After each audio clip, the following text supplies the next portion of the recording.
Going live. ... It is live. Let Cool. me just Give me the link. See the if I can click it. The box keeps disappearing. I think we're good. Wait.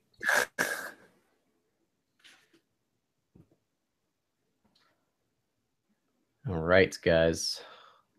Add a draw. Oh yeah, good. Thanks for reminding me. I was like waiting. I was like, oh, screw it. Again. Let's see. I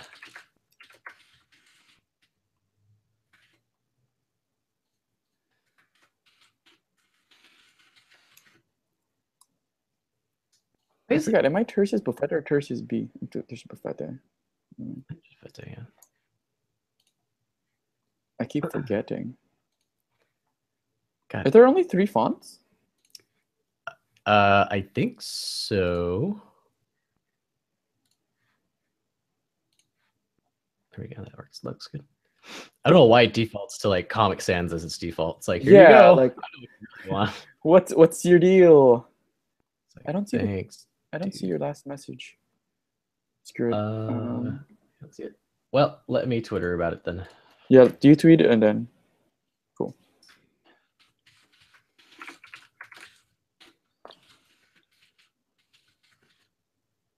I like how we're wearing opposite T-shirts. I'm dark and you're white. Yeah. Let's see, going live now.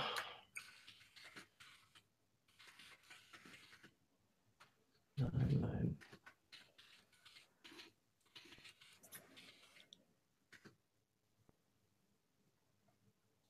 All right, Twittered, guys. Let me retweet that shit. You know what sucks? This is all live right now. People can see us being like, okay, time to do this. Time to do this. We're gonna do this. It's kind of part of the charm. Is it though? Is it? Maybe. Maybe not. It's a rustic podcast. Okay, ready? All right, so let me start recording. Oh, our recording started already. Yeah. And 3, 2. Welcome everybody to the 18th episode of Tech Laundry. I'm Jeff. And I'm Tertius. And today we're excitedly talking about the don't latest tell Apple me event. how I'm going to start talking about it. What if I just don't feel like it? I'm not excited about it. You're definitely going to be excited about it because we're excited about it all the time, every day. Until Apple becomes not a company anymore. The new Apple event happens on Wednesday, right? That's right, because they it was skipped weird. it over a few days because of Labor Day. And a lot of stuff happened. They did a lot of stuff. So many products were announced. Like ridiculous amount of products. Very unusual, I feel. Yeah. It just seemed like before, like when you're on like the kind of rumor websites, you're like, oh man, they're saying so many things. Only half of these are gonna make it in. All of them. It's like every single product except for I think maybe one. Like the one one of the smaller ones, like the new keyboard or mouse. They didn't announce those, but oh yeah, that's true. People were like, oh, because they're alluding to like a new they're gonna like do with a new model, things like that. Yeah. But everybody was like thinking that. Let's talk about things that are not hypothetical and are right now, or the new hot stuff. New hot stuff. So let's start right at the top with the 6S. And the S upgrade is usually it's supposed to be like this huge thing. But in this, I think this generation jump was quite good. Usually, if I had a 6, I would be like, I'd actually be really scratching my hypothetical beard if I wanted to make that jump to the next generation. Because usually I'm just like, not a big deal. I've got a 5 right now, but I'm definitely jumping to the 6S. So new stuff on 6S. Okay, they introduced 3D touch, which is like kind of Force touch but less rapey, I guess. Have you ever thought about that? I was thinking about the other day. I was like, Force touch. That sounds kind of mildly rapey, Apple. Let's not talk like that. I have never actually thought of it in that sense. Really? I was like cooler, at least a cooler name, because it's like, oh, the Force touch. Like that could have been like some like cross promotion with Star Wars or something. Yeah, but no, doesn't it kind of seem kind of rapey? Well, now that's probably why they did it. So now that's what I'm Oh, thinking. They did it. 3D touch, like 3D 3D touch touch. sounds. I mean, that could also be vaguely odd too. It's touching depth Mhm. wise into somebody. Don't worry about Anyhow, it. so Don't look at anyhow, our hand gestures. it adds important because it adds your phone is now going to sense how hard you're pressing on the screen, so you can add up these new contextual menus. So if you're like pressing hard on like a app icon, it'll open up an Yeah, option to quickly like make a post to something. So if it's like Twitter, you can hard press into it and like make a like attach a picture to it without having to actually yeah. go into the app and load it up and do all these things. Um, with 3D Touch, they have also added what's called like I think a haptic feedback. They Yeah. have like a new vibrating oscillate motor on it. But it's instead It's of like like an oscillating motor, it's like this piece of metal that can shift. yeah, so you can feel all the things like in the entire screen, right? Yeah, and it's supposed to be more consistent. It's supposed to be more like, it feels less violent. It's more very precise, kind of like Yeah. Very feel. like Apple Touch, Apple Watchy, you know. Yeah, Apple Watch. It's implemented in the Apple Watch. It's implemented in the new MacBooks. So if you've ever been to an Apple store where you're like clicking on the mouse pad, it's actually not clicking down. There's not a mechanical click. It's a vibrating click, but you can't Yeah. tell 'cause it's so good. It's so good. It's weird. It's eerie. I don't know how they did it. Engineering. What? Yeah, Science. how does it work? How does this work? Magnets. So with that, that's probably Yeah. the biggest defining feature for the 6S. On top of doing a speed upgrade, they're doing the 9X. Mhm. Their new Apple chip will be put into Yeah. there, and that comes with its standard speed upgrades. Everything's double the performance, you know. Yeah, Everything's they're always 20 like times more. faster. It's like more like a desktop chip, and they kind of like go through all that. All you need to know is it's faster. It's It's not, faster. It's better. yeah. I mean, like the way I looked at it is like the 6S is an incremental like upgrade, but everything was upgraded. You know, like I remember the ship from the 5 and the 5S wasn't this dramatic. This was pretty huge in comparison. Like everything was upgraded. They even like upgraded the aluminum. You know, the That's true. camera is ridiculous. Like it's now a 12 megapixel camera instead of an 8 megapixel, and they added 4K video shooting, which is I think it's one of those Apple's catching up type of things because 4K was a thing like last year, so like everyone's still playing catch up on that one. It's true. So We pretty, we have the ability to shoot 4K, but the thing is, no one has a 4K television. It's just yeah. one of those features that they just need to check mark off. And Nor do we have like the internet that can support so many people using 4K.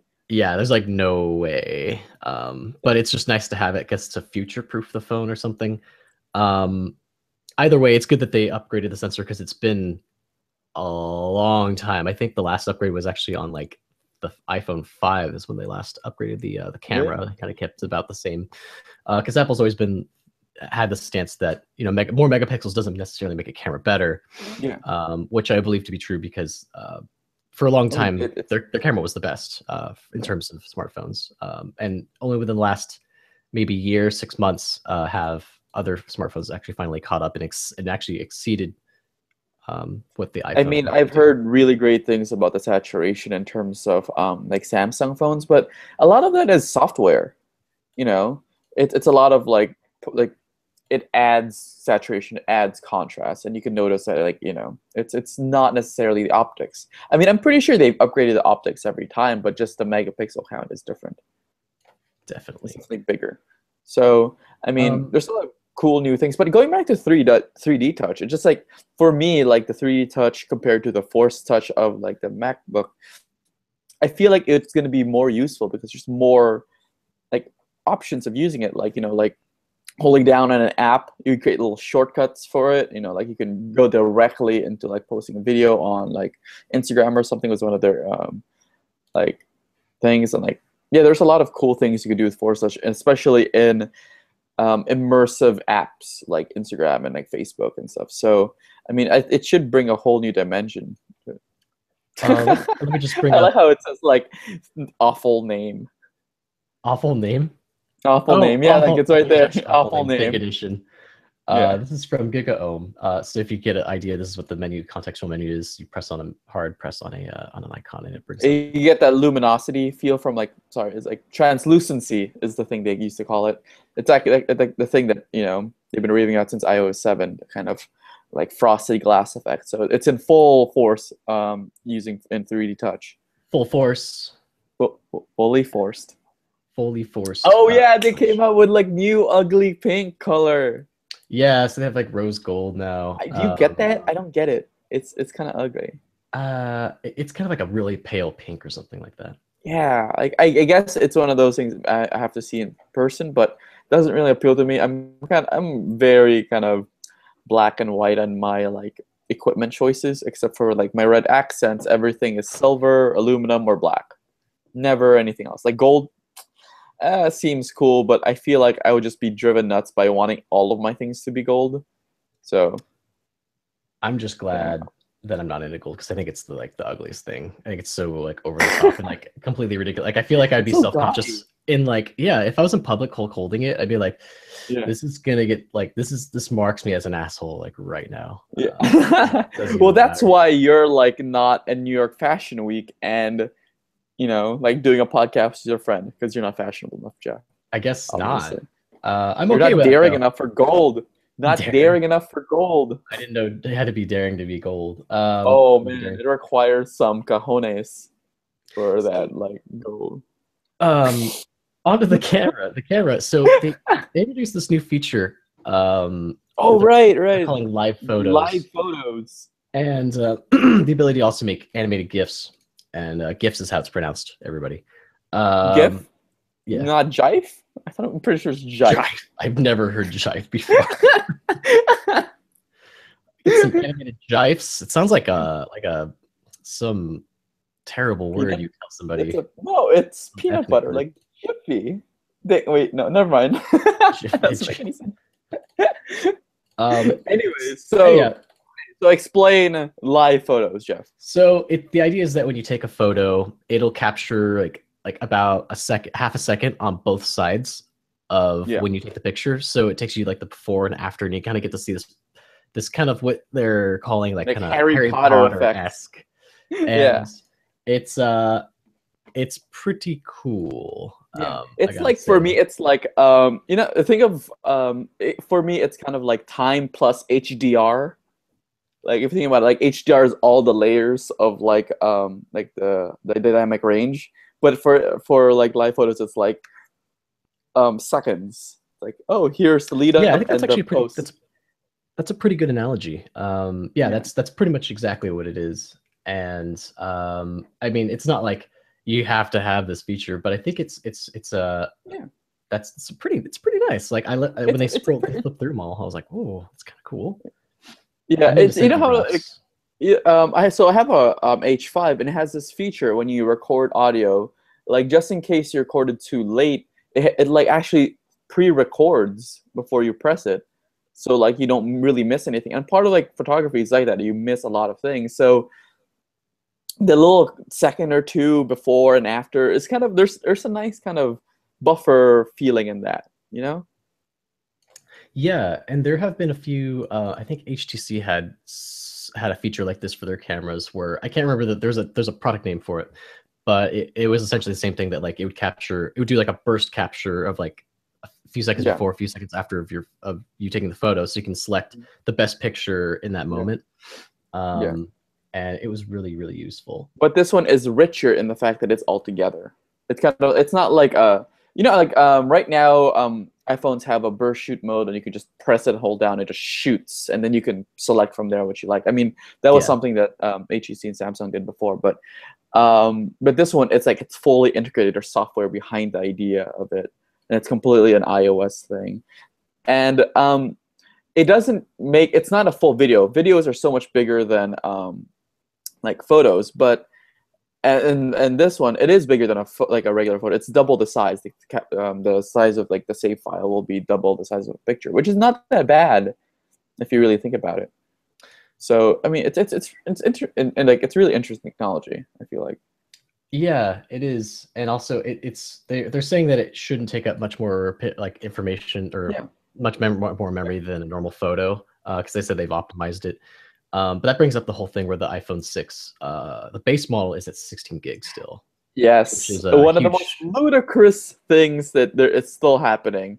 The base iPhone 6 is like solid 16 gigs of like, memory. And you introduce like a crazy new camera, the cool new feature like that, and 4K movie shooting. How does that make any sense? Yeah, I think someone did the math, and it's like it can only record like 3 or 4 minutes of 4K video before it's all full. And not that we're going to be doing that. It's still like I even have trouble on my current 16 gig iPhone 5, which is from 2.5 years ago. Yeah, Still has problems. Like I have to like constantly delete stuff and like keep cycling through my pictures and like try to yeah, free up memory. And like I hate doing it. And I know yeah. with iOS 9 they're going to start app thinning, so like it the everything's going to get reduced in size, hmm but still in this day and age, I think 32 as the baseline would have been great. There is no 32. Yeah, I mean, like, yeah, that's one of the things. It's like they're really punishing the people who want to be cheap. Like, if you want the 16, you can have the 16, but for $100 more, you can have 64. It's a huge like difference. I think Huge. that I Four think times. that's gonna have to be the talking point I have with other people who own iPhones now. It's not just that they have the new one and like, oh, well, how many gigs of memory do you Yeah. have? And Like that's that. Okay, that's like a first date question. It's just like, oh, how big is the size of your iPhone? and if Oh, it's like, you got 16. Oh, there's not gonna be a second date yeah, I because just you kind of were get up and you didn't leave. think about this. Yeah. You clearly don't care about media on your phone at all. How dare you not care about your family pictures? Like, yeah, I don't want to have to like look at your phone and see like that little dialogue pop up that says like, oh, you need to like, you're running out of storage. I'm like, Free up yeah, some room, bro. Free it's up like, some yeah, room. thanks, phone. Um, so that is a big bummer. Yeah, But we gotta have to it's deal just with. funny. It's just funny to me. It's just like, come on, you guys. This standard needs to change. I mean, I'm sure they'll introduce it into the seventh because Yeah, just naming they conventions and all that. gotta be better. Yeah. I mean, so you're in the market, and are you gonna definitely get the? I guess the question for you is whether or not you're gonna get the 64 or the 128, Jeff. Yeah, so I've thought about that. I'm like 64 seems like a pretty good size, and also Yeah. I'm debating whether to jump up to the 6S Plus versus the Yeah. 6S. And Well, I honestly, Jeff, I mean, and we've had discussions a lot about this. And in terms of the way I see like you using it, especially in the fact that the 6S Plus has image stabilization in their lenses, and the fact that you want to be reading on Reddit and all that stuff on it, and it is your media consumption device, you're definitely the guy who should get the Plus. Like yeah, the main benefits of the 6S Plus just are tailored for you. So I'm pretty sure that that's what you. I mean, it'll be a little bit more expensive. So basically, you're going to be spending like $200 more on your phone than everyone else because you have to get the higher capacity, and it's going to be the Plus. So yeah. keep that in So mind. Money uh, bags. yeah, and God, that was like the big thing too. I was like, man, I have to. Not only do I want to upgrade to the bigger one that's more money, but I also Yeah. can't get the 16 gigabyte model because I don't want to deal. I want to like future proof because like I don't know. It's like that's the branding. Speaking of pricing and future proofing, the most interesting part about this entire media event was like the introduction of like Apple like totally like kind of sidestepping carriers and totally offering their phones at like kind of subsidized kind of like monthly price things. Indeed, Jeff, for $32 a month, you can have your very own unlocked iPhone. yeah. Well, I And mean, you have to pay monthly and stuff, and it's going to be 2 years. And I think the cool thing is every year you have the option to trade up to the next one. I mean, like that's you've seen like T-Mobile have Jump and all that. AT&T has something else, right? like They next or all have something. like, yeah. Every provider has this now. But now Apple's like, we're gonna do it in store. Have fun. So now it's funny because like there's like a lot of companies are killing subsidized plans, right? Like Sprint did Yes. it. T-Mobile's been doing it for a while, but now the fact that Apple is in the game in terms of selling phones now too, it might force other carriers to kind of re-subsidize and make them even lower. The CEO of T-Mobile recently announced that they would be like doing the kind of trader program for the iPhone, but their totals would be it would be cheaper, like I think by $50 or $60 than the Apple equivalent. So interesting. So Yeah. like subsidized things are gone and then back in a weird way. So it's interesting. And if I was I mean, not everybody has like, $400, $500 to just drop on like, a new phone. So this is like a great option if you're like, you have a steady income, but you don't want to pay all at once. Yeah, $32 a month is it's pretty so damn doable. affordable. And There's no reason to not do it anymore. It's the price of your of like a TV subscription or something. not only that, not only do you get the new iPhone every year because it's like guaranteed, like without like fail, Apple's like so consistent upgrading on their Yeah, upgrade cycles. Wrapped into this price is also you get Apple Care. yeah, And that's like a big deal as well, because if you do the math for buying an outright phone with Apple Care and then doing the upgrade program with it, they come out pretty close to each other. yeah, With only like it's only like $20-$30 difference or so. So yeah, it's in your favor to actually kind of do this. Now, not everybody's yeah, going to be eligible for the program. I think it's like kind of go through like a whole credit rating thing. I'm not yeah. sure. But if you do get approved for it, that's pretty cool. $32. Yeah, That's all I could think about was why couldn't this be last year's news? Because I was the guy who was like, I was going from a 4S to a 6, like a huge jump for me. that's a And I bigger jump was, than mine. yeah, and I outright spent $400 plus 2 years of like $10 or $15. So I wished I could have done the $30 a month thing for a new phone, plus get a new phone every year. Like, what? What? It's not fair. It's not fair. It's it's true. When I think about that, like when you wrap it all together, I guess maybe like I still have a hang up because I keep thinking I'm like, but I don't really own this device outright. I still have to give it back, and if they're gonna give me a new one, like like Well, there is an option if you keep paying it off until you pay off the phone, so you can own it. But I mean, why would you own a device that becomes okay? Think about it this way: like, why would you own something that degrades over time? Like, would you invest all your money in a brick of cheese that gets moldy and useless as time goes on, or do you like use that up and buy more cheese? um I just used a food analogy for technology. We're such consumers. it's weird. I kept thinking like, well, what kind of cheese? Some cheese gets better with age. Yeah, yeah, it's true. But there's an expiration date on all cheeses, Jeff. Yeah, it's called the Oh my end god, of the really? earth. We're like really running with this cheese metaphor here, aren't we? What I used to do anyhow when I upgraded a little bit more frequently, is that you can you take your phone and then you get it unlocked and then you sell it on Craigslist for Uh-huh. something for the upgrade price of like $200, because someone will pay $200 for Mhm. an iPhone, maybe not five, and like mine's kind of beat Yeah, up, yeah, you can. but Yeah, someone will pay a good amount to like help you at yeah, least subsidize your own cost of buying a new one. And but with this, I mean, you can't really sell it because you can't sell it, but you do get a new one and you get Apple Care on top. I'm like, yeah. I don't know what it takes to get the upgrade program, but And I will if you report think back about for it, that. will we ever stop needing a new cell phone every year? It's like everyone wants to upgrade, and everyone's already paying a lot of thing. There's just no negative really, other than the fact that you don't really own your phone in the end. But nobody wants to own an old piece of tech. Yeah, because if you're the type of person that's going to upgrade anyways, like say if you're like a phone reviewer or something like that, or just a person who just likes being on the Nerd, on the yeah, cutting edge of you're like everything. us. Yeah. Even though I'm not completely on the cutting edge at all, because a lot of stuff Well, I just don't have in money. due time, you're gonna get some money. It's part of adulthood. Yeah, I mean, honestly, I've been really debating whether or not. So my phone finally got fixed. The screen's awesome. I'm thinking about selling it.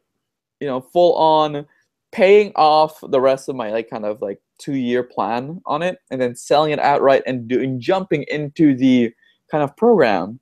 Because guess what? I would have a new phone, and the next year I'm gonna even have a newer phone. There's no negative. There really isn't. And if you had Apple Care, you would have had that screen that got repaired for free because it would have been wrapped in. Mm, it's No, subsidized. It's $80 I think instead they of the do hundred. they do one screen No, replacement, I right? don't think so. You No, it's sure? but okay. Going back there, like the screen placement is a little bit more expensive for the 6S than it is for the 6 because of the new 3D Touch technology. It will be more expensive to do. Oh. So yeah, Well, it's not covered. Drops and stuff are not covered by Apple Care. It's a lot of stuff. It'll be subsidized a little bit. Like the cost to repair an iPhone 6 screen was around 120, 130, while if you have Apple Care Plus, it's 80.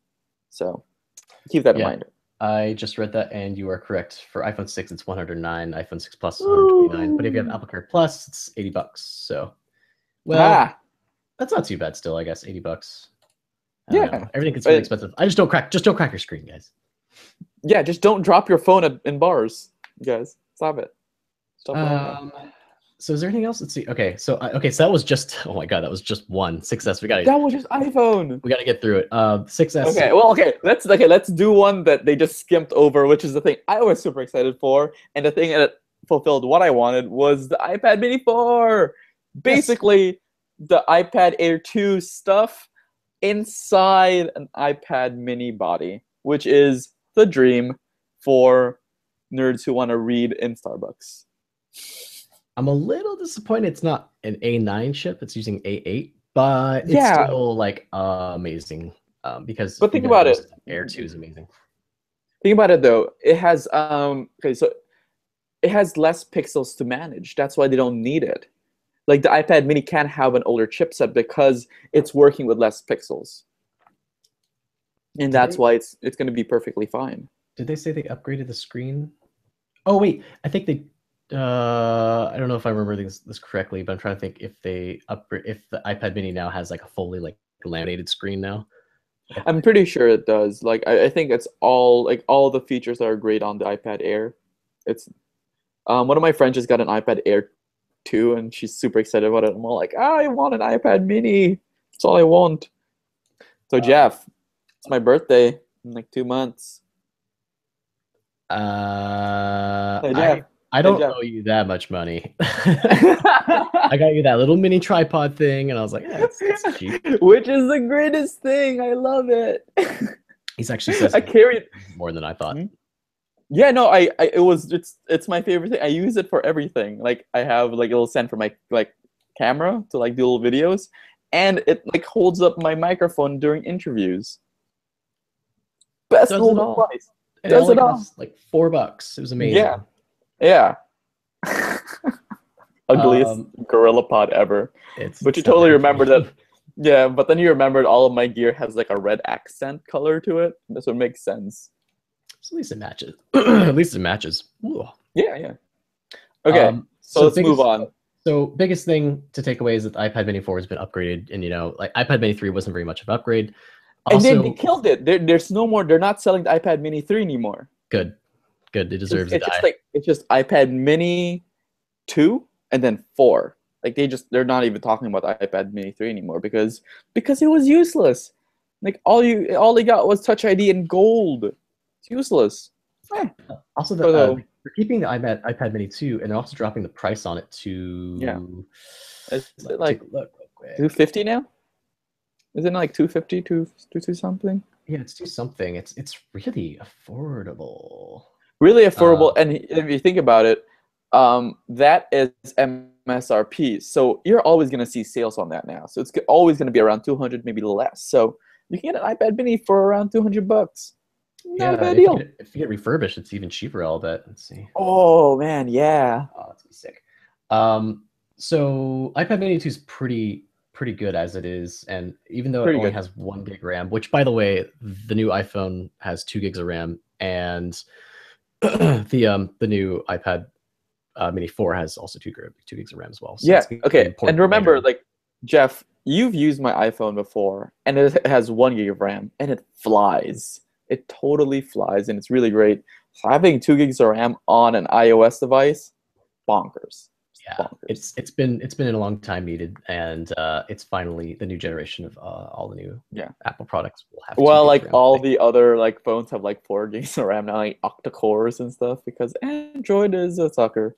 Yeah, they have to. Well, that's because they. Really, There's a lot of reasons why that is, but there's a lot of things. There's a lot of things. Yeah. Um, So Okay, with so that, the biggest news since the iPad's release, right? it's true. At least that's what they That's what say. they're calling it. The iPad Pro. The juices. 13-inch giant tablet that you will probably never see in the wild. The tablet that nobody asked for.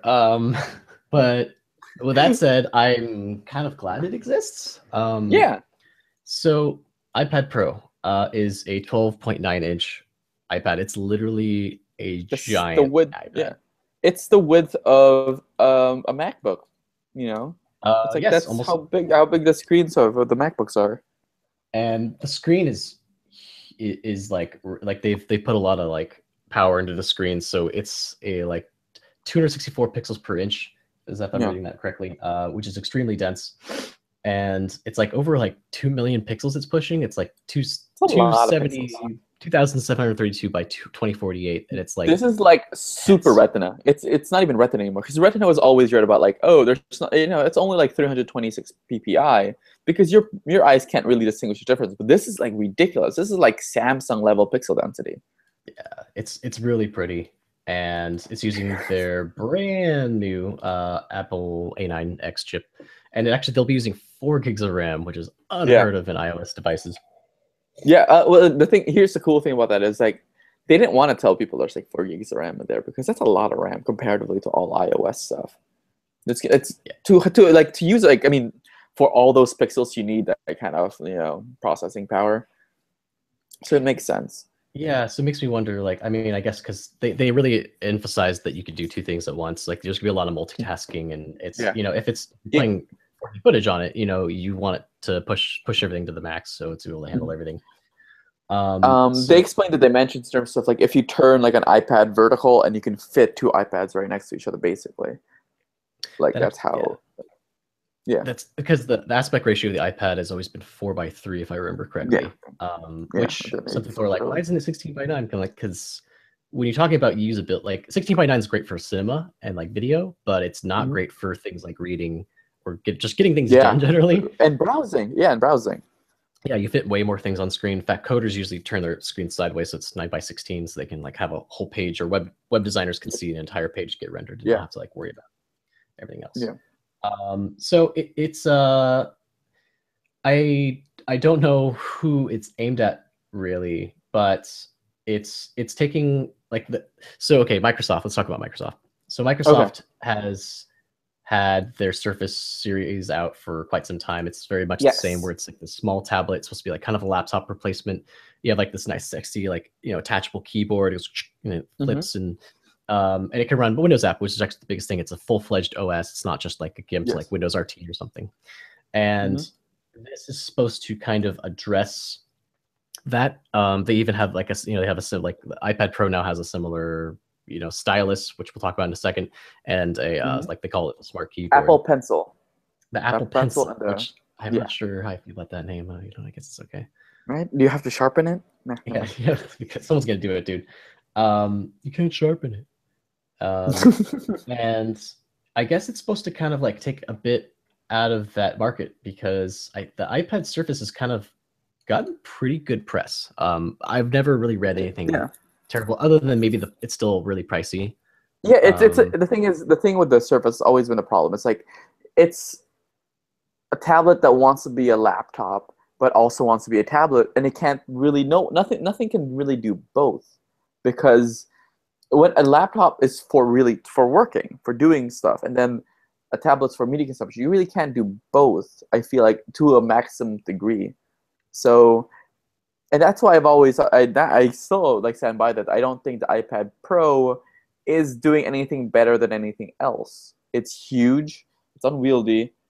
The main thing about it is that the screen is huge and it's gonna be really pretty. So I guess if you really want a portable screen to watch stuff on, it's cool.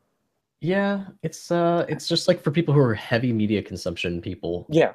And Um, also the other consumer I thought would be like people who want to do presentations. Like thinking like elevator pitches and all that, you would have like here, this is what we can do. Like it would be great for like showing off something and like kind of like on the road kind of stuff like that. And like, oh, here's some of my photographs. You want to like impress people with the pixels in front of them. That's what it's for. Seems kind of mediocre to me in terms of an idea, but you know, it is what it is. And like I remember when the iPad first came out, and everybody was like, even me, I was like bashing it. I'm like, well, it's just a bigger iPhone. What's the point? And then when you really do use an iPad, you actually understand why you like it. And I guess maybe the same concept could be applied to the Pro. Maybe that's just the case. It's just maybe it is better. Maybe like it'll click when I use it, and I'm like, actually, I do like this form factor, and here's why. So it's pretty heavy though. It's the weight of the original iPad. Yeah, and my it's like 1.7 pounds. Oh wait, let me look. I have like the figure right in front of me. Actually, it's 1.572 pounds, so 1.5 pounds. It's not light, and it's not light. It's a hefty little bugger. It's a big piece of glass you're carrying around. So I guess that's somewhat impressive because it's double. It's 2 iPads, and it's still lighter, about around the weight of the first. The first iPad, technology. So good for them. I guess that's fine. We'll see. We'll see. I mean, I really want to see. I mean, like with the presentation with Adobe and stuff, they seem to be really kind of pushing like this kind of media device for like editing and all that. I mean, they got a little flack for the Photoshop demo where they made the model smile. I think it's kind of weird. Yeah. It's like that's just photo editing. But okay, cool. I guess it's good to see because, I mean, as a person, I think we both use an app. We're using Adobe products right now to record this, I think. At least I am. But, we use Adobe products every day. InDesign or like a Premiere or Photoshop, whatever it may be. And the fact that Adobe's on board with making a first-party product for the new iPad is great. And I guess this we'll pencil this in. The Apple Pencil is supposed to be their optional accessory for the iPad Pro, which is a stylus, which Apple has been notoriously against. That they're going to be able to draw on the screen. Jobs was. Yeah. Jobs has been dead for years, you guys. I don't know why this is headlines. The guy doesn't run the company from the grave. Oh, he does. It makes no sense. Well, he has like a whole laundry list of stuff that they wants them to do before like he can like finally be okay. Never forget that Steve Jobs said a 4-inch display was the like best display for phones. He was right, but guess what? Tastes have changed. Okay, and it's like every time like Apple has to like do something new or different, there are people going to be like, Steve Jobs didn't do that. You guys, he's dead. Okay. It's just you can't really tell anyone differently when he's dead. Why is this news? He's also a huge man of contradiction. He said a lot of stuff that he went back on. Boom. Yeah, it's quite a few. I think originally on the iPad, he was like, it's like, oh yeah, tablets are a dying market, and then he comes out with the iPad. So that being said, Apple Pencil, I think it's actually kind of cool. It's like I've used tablets before. In fact, I have a tablet in front of me, but just really buried under a lot of stuff. For an artist, it's able to detect like, pressure. It's able to detect angle. And they were showing a lot of different functions with it where they had like a digital ruler. And so they put it on the screen. They were able to rotate it like this, and it would tell them on the screen what the angle of the ruler was at. And then they took the pencil and like lined it off like they would just in real life. And it looked flawless, and it looked like really good. I was impressed with the demo. And I guess we would really have to just use it to see how good it is in terms of. I really want to see something. Like I really want to hold on to one of those, and it ships in November, so not too far away. And maybe you'll get one for Christmas. I don't know. Yeah, not for me. Never for me. I'm not sure. It seems okay. I'm excited to play around with it, but it's also talking about pricing. So the introductory price for it is $799, so $800 for just the 32 gigabyte Wi-Fi model. And at least it's 32 gigs. At least they have a 32 gig model. But thank God, if it was 16, that would be like the biggest slap in the face. Like, here you go. Yeah. It's for pros. I'm using air quotes for people not watching. Seems pretty cool. They have a camera on it, just like the other iPad. Please don't take photos with your giant 13-inch iPad at like any occasion. That's just terrible. Like I've been at concerts where Yeah. people actually brought their iPad and held it up, and I couldn't see anything because it was like That's taking up when you my just smack that thing to the floor, be like, move. like. Don't bring your 13-inch iPad to a concert. Like, are you crazy? Like, Are you? One, a jerk might just smack it down because you're being an asshole. it's Oh, it has like I don't, 4 speakers. The iPad Pro has 4 speakers. oh, that's true. We didn't mention that. Yeah, 4 speakers, top and bottom, but they're not front facing. They're all on the side, and they have like a special enclosure for them so that they're able to be like I think like 2 to 4 times louder than the original iPad 2. Because there's iPad Air 4 2. speakers. Yeah, it's right because there's 4 times as loud. Yeah. And it's supposed to create like a bigger soundscape. I haven't read or heard anything on whether that was true or not because I think people have only got like their hands on it in like a loud environment. So Yeah. but looks okay. Nothing too like jaw dropping or crazy about it. But they did release it. It did exist. So I mean, okay. I don't think you didn't get a chance to talk about the smart keyboard, really. I mean, so yeah, there's the smart connector for the bottom part of the iPad Pro, and it syncs automatically. So when you place it in, you won't get the kind of keyboardy thingy that you like, the keyboard confusion that you usually get with Bluetooth keyboards and stuff. You know about that, right? yeah. Like when you have an iPad and you try to connect the Bluetooth, it'll still sometimes have the screen. So it knows when a keyboard's connected. But this is my like kind of the weird thing I noticed with the entire keynote was the fact that all the innovations and all the new stuff Apple is showing off, we've seen before. Every single one of them. We'll get into this in a second, but the Apple TV, it has a remote that like you can use for motion sensing and you can use for games. It sounds like a really old Nintendo product called the Wiimote, right? Indeed. You've got like the 4K video has been in every camera, like every kind of like the Sony cameras for a while now, so that's a thing there. We talked about this the iPad Pro being basically Apple's version of the Surface. All Yes. these things we've seen before. There's nothing except for maybe 3D touch, but that's just like a kind of just a hold and press on steroids. What was something new that you noticed that you've never seen before anyone make?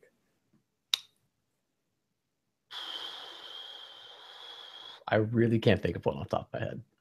Everything you've seen everything before, and this is one of the times that I'm kind of even thinking about the fact that how like people always say, oh no, Apple can't really think about any new good ideas and all that. It's not, this one kind of hammered that one home. Every new innovation, every new idea they had, we've seen somewhere else. And this could be, this is their whole like catch-up cycle, I think, with iOS 9 coming out and their new hardware to take advantage of it. I mean, but Apple's also kind of never really been like the feature pusher. Like they've never been like the forefront of like, there's like no one else is doing this. We're really going to do this. And they usually take an idea that already exists and they just polish the hell out of it to make it look good. Okay, let's go back to the whole Steve Jobs era thing. Like the touch screen phones weren't really a big thing. He kind of really pushed that to make the display the dominant thing. That was an innovation, not just the fact that it was a smartphone, but the fact that it was truly the display that made a difference. Touch ID, I thought, was a really great innovation in terms of how they can opt it into doing like mobile payments. Like I think everyone else caught up to them with that one, so I think they were first in that one. But in this one, I don't really see anything that's truly like mind-blowing aside from their new kind of monthly payments on an iPhone thing. Yeah, it was mostly kind of just small upgrade stuff. Yeah, it's all very incremental. Great upgrades, great incremental updates, but it is what it is. There's not that much. Which brings us to our last product, the Apple TV, which is good. Which it looks really great, but again, to go back, one of the cool features is the Siri remote, and you can talk to the remote and it's really smart, and it can like find you. Oh, yeah, show me the comedies or whatever. We've seen that with Amazon Echo and like the Amazon powered kind of TV devices about asking and talking to your TV. So again, another thing that isn't really innovative, but one of the cool things that they did though is the fact that if you can ask it if you want to see like a video or like something, it'll aggregate from all of your sources, be it HBO, Netflix, or Hulu. So that's really cool though. It also makes like this landing pad because every other company like Amazon has Echo, Google's can have Chromecast, and God, there's another one. Nexus Player and the Roku. Nexus Player. There's Roku. There's also their new router that Google's releasing that's gonna be integrated with all their not HomeKit, all their basically their home automation stuff. Yeah. And so this is kind of Apple's finally like, this is gonna be like kind of the home base where you can kind of like ask Siri something and it'll come up on screen or whatever. And Siri's like quite improved. There's a lot of features where, you know, if you're like watching a movie and you're like, oh wait, like you ask Siri during it, like, hey Siri, like what wait, what did they just say? And it'll actually like, you know, back up like 15 seconds and then put on subtitles so you can actually like read through it too. And I'm like, that's really interesting. There's lots of like contextual natural language processing that's going on with Siri when you're asking it to do something. And like they even showed it when you're sorting movies, like show me comedies with Adam Sandler. Jason Schwartzman. Yeah, Jason Schwartzman or something. And like they show like they kind of like show all these like natural language sorting stuff. And I think that was pretty cool. And then also the fact that you could ask Siri stuff while you're watching something to bring up something else, being able to like bring up a lower third with like, you know, like sports scores or weather or whatever you kind of wanted, like standard Siri stuff. Yeah. I think it was just cool integration. Apple TV has been a long time coming for an upgrade. It's finally a really, really powerful device for the TV, which is really great. Like I love the fact that it can start playing video games on it. Like you can play with Rock Band and stuff on it, and like you can use your phone as a remote. So it's like finally fulfilling the promises that were made about the Apple TV before. So long time coming, definitely. You know. Indeed. Let me share screen so you can take a look at the remote here. Here we go. I wish it was the aluminum one again. Remember like the silver ones? Those things were so pretty. The ones that can slip into any crack and just completely get lost forever. Yes, that one. But it does feel, it kind of feels so nice and clicky. So this is what the remote looks like. The top part of it is a multi-touch surface. Yeah, glass, which is pretty nice. And like I don't know, I think the biggest thing about this is also that there's going to be Apple TV apps. So you're gonna be able to have, you know, third parties come in and essentially just offer you things you can do on your TV that I don't know. Maybe we haven't really fully explored the whole like using apps on your TV because you have your phone, or you take something on your phone and you cast it to a bigger screen. So having something that's native that runs right there. Yeah, I'm really looking forward to Periscope on the Apple TV, and just see people like living their lives. It'll be kind of like the Truman Show, except like the person's totally showing you their life through like Periscope on your TV. It'll be weird and awesome. I'm really gonna be into that. I can't wait to watch people, man. I'll have to like bring all that stuff up. And so I can't remember if there's anything other that was significant about this.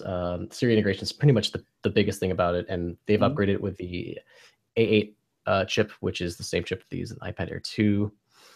Does not do 4K, only does 1080p. Some people are rumoring that maybe the Apple TV will have the option later to be upgradable to do 4K. I don't know if that's going to be the case, but it is technically possible. Yeah.